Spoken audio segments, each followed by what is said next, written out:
This week on Sundays with Sully, we are talking sat compasses. Why is everybody talking about them? Why are you seeing more and more of them on a boat? Why are we recommending them highly in all of our refits and new builds? Well, we're going to open the box, going to dig into it. I'm going to try and explain it to you a little bit more after the intro here, guys. So let's go check it out.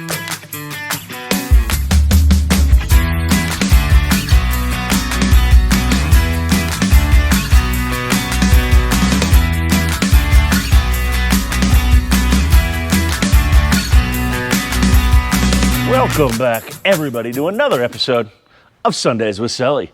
Thank you guys for tuning in. If you haven't done so yet, I know I sound like a broken record. I'm sorry, guys, but every YouTube channel says it, and I'm no different. Make sure to hit that like and subscribe button down below for YouTube at Navtronics to stay up to date and in the know. The latest happenings in the marine industry. We got a lot of videos on this cool build going on behind us here. And every Sunday, well, okay, like 90% of Sundays at 10 a.m., a new Sundays with Sully drops. All right, out of the way. What are we talking about this week, guys? We are talking about Garmin's MSC 10. That is their Garmin Marine Sat Compass, MSC, right? Simple. And why would you want one of these things? Well, this is a highly accurate heading sensor and GPS position. So not only are we going to get our GPS signal from it, but we also have multiple antennas in here, so we get highly accurate satellite positioned heading on board your boat. This is more accurate than is going to be your autopilot compass that you probably have buried down in your bilge next to your engine block that you put your tool bag next to, and it's always been off by 5 degrees. This eliminates that problem, guys. So let's dig in and let's see what we get in the box here. Now, I know I'm a little late to the party on this. These have been out for a little bit. We've been installing a bunch of them, but I finally got one in hand where I could talk about it. So we open it up. As in all Garmin fashion, you get an install template. Very nice, very easy. Key on this one here, it's probably easier to read on this than it's going to be on the unit. There is a front to this. There is a front and a back. We need to be mindful of that when we are installing. So we go ahead, we open this up. In this case, for this particular unit right here, this is offered from Garmin in black. So that's why this one's all wrapped up all nice, pretty here. This is actually a painted surface here.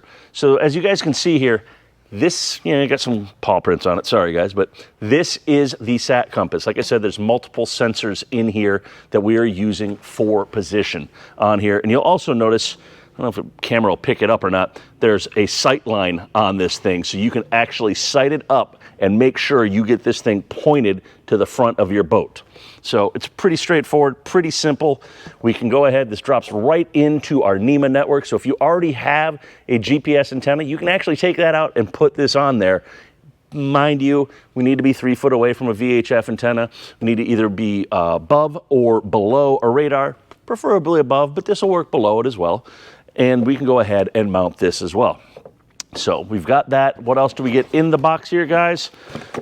Well, if you don't want to do a flush mount on this, you get a nice little mount here. And this is also in a high gloss black. So this is not dull. This matches with our sat compass right there. And let's take a little looky-loo inside of the box some more. What else do we have? Obviously, the instruction manual of how to mount this thing if you don't want to go online and read it. A NEMA 2000 cable. And then let's see. Oh, very nice. Got my favorite 5200 for mounting this. So if you want to do a flush mount with this and not use this, you're going to need to seal that and bed that down. So that's included in the box. So again, why do we want a sat compass? What's the point of it other than having the latest and greatest and newest, best technology that's out there? Well, this, as I said, is very accurate for heading. Now, that also means your radar overlay, if you have radar, is now going to be spot on. Obviously, you still go and you want to tune it because the radar is adjusted 1 or 2 degrees out from its mounting position on the boat. But this will help with that as well as also giving you really good alignment on everything and good heading. So we've got that functionality.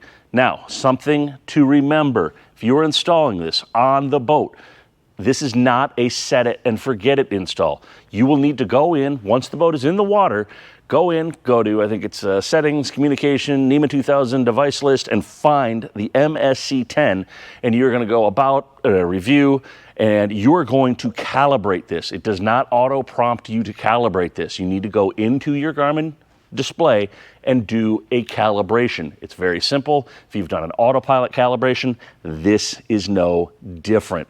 I'm gonna go out there, it's going to prompt you basically to do a circle, and then it's gonna prompt you to run a straight line for 45 seconds at speed. And then this will calibrate. So we've got that. And if you take this and you do a GSD28 in Garmin's world, their new sounder, this is also going to give us heave compensation to give us true reading of what the bottom looks like as opposed to when the boat's rocking and rolling. This can allow for that and compensate for that and then show that up on the screen. That is available with this and the GSD28. So that's it. That is this week's Sundays with Sully.